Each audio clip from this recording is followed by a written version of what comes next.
Guys, palit tayo ng gulong para kay Jimny.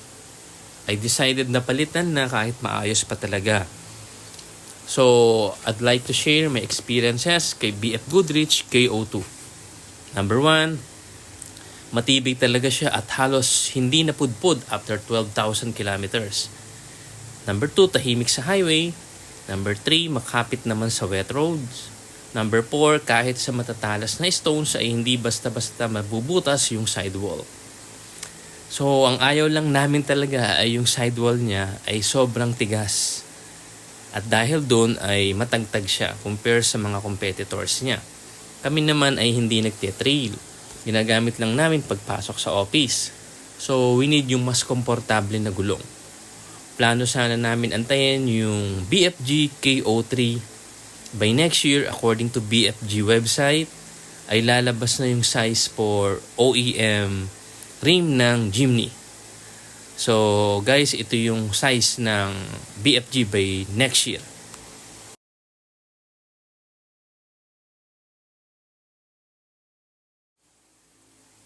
Guys, ito yung mga choices ko.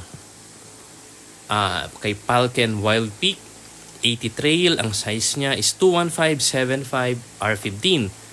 Good size din ito para sa OEM rim ni Jimny. Base sa reviews, itong si Wild Peak 80 Trail is lighter than Wild Peak 83W. Dahil ang 80 Trail ay design talaga siya sa mga crossovers, katulad ng RAV4, Forester, and Crosstrek.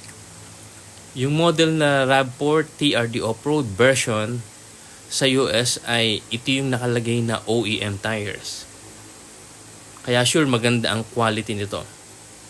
Base din sa review ng nagpa-install ng 215/75 R15 sa kanyang Jimny ay malambot din at komportable.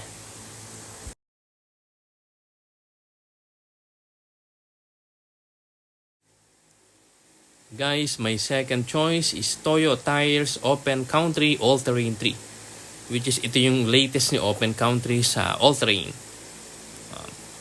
Napakaganda ng reviews ito sa US and Australia. So, I decided na Toyo Tires brand na ang ipalagay ko. Sa size na OEM rim ni Jimny ay meron naman available na 215/75 R15. Actually, nakagamit na din ako ng Toyo Proxess before, no? Sa sasakyan namin at maganda naman ang naging performance. Makapit din, komportable, saka matibay. So, ito na guys yung isang set ng gulong, no? So, tatanggalin muna nila yung dating nakakabit. After nun, syempre, install na yung bago. So, yan guys, no? Naka-install pa din yung BFG na 3 years. 3 years ko din ginamit yan.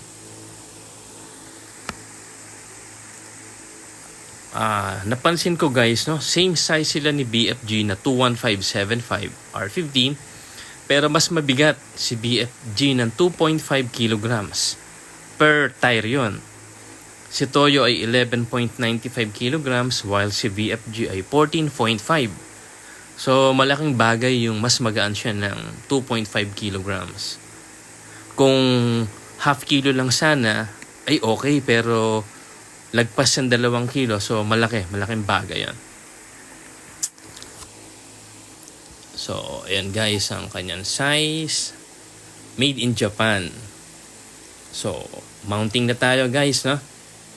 After pala nila tanggalin yung lumang gulong, ay nilinis nila mabuti ng sabon at tubig yung mga rims, which is napakaganda ng serbisyo nila. Sa ibang tire shop, pag baklas, kabit agad ng bago, so walang linis-linis. Dito talagang nakita ko, hindi ko lang na-video pero maganda ang kanilang proseso. So ito naman guys, no? Halos tapos na lang i-mount yung 4 na gulong.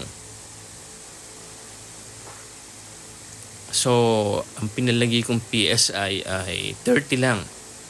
Same lang ng sa BFG ko. 30 PSI lang para hindi ganun katigas. Yung iba kasi 31, 32, so okay na yung 30 lang. So, yan guys, no? Sisimulan naman i-balance yung mga gulong. Nakakatapos lang i-mount. Ito na guys yung pang-apat na i-mount. Last na yan. Ito na guys, start naman ng wheel balancing. Yan. Napaka-importante ng wheel balancing kasi pag hindi, pag tumakbo kayo, no, especially medyo mabilis, 80 and pataas, magwiwiggle ang mga gulong nyo. Kaya napaka-importante ng wheel balancing. Guys, ito na. Finally, installation. Ganda ng pit sa stock rim niya. So, napansin ko lang ito ay mas matambok yung gilid niya, no? Yung sidewall. Compare kay BFG. Kasi kay BFG, nakatrim yung gilid niya. So, yan na guys, no? Sabi din pala ng sales advisor sa kanang technician, oversize na yung 235/75 para sa stock rim niya. Kasi daw yung iba talagang pinipilit na yun ang i-install pero sila hindi nila i-install yun. So, yan guys, no? Ang tamang sukat lang ng gulong ay 215/75. Yan lang. So guys, dito naman sa rear. Ito na guys.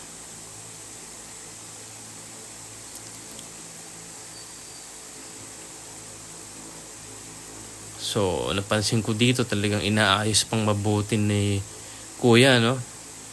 Yung tire cap na letter S, napansin niya paling, inaayos pa niyang mabuti.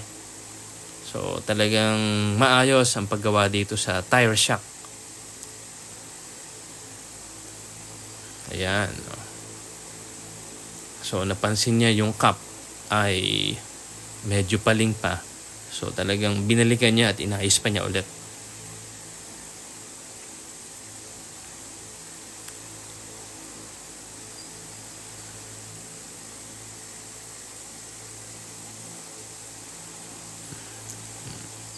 Yan. Kaya pag kayo ay pumunta sa mga tire shop, so puntahan nyo yung talagang maayos gumawa. Huwag yung basta salpak lang ng salpak ng bagong gulong sa rim kasi posibleng ma-damage ang bagong gulong mo or yung rim mo. Which is sila talaga ay napakaingat. Ayan guys. So, pre din ang alignment nila. May pre din na payong, no? So, ito guys, ang installed na, which is ang ganda, no? So guys, hanggang dito na lang muna.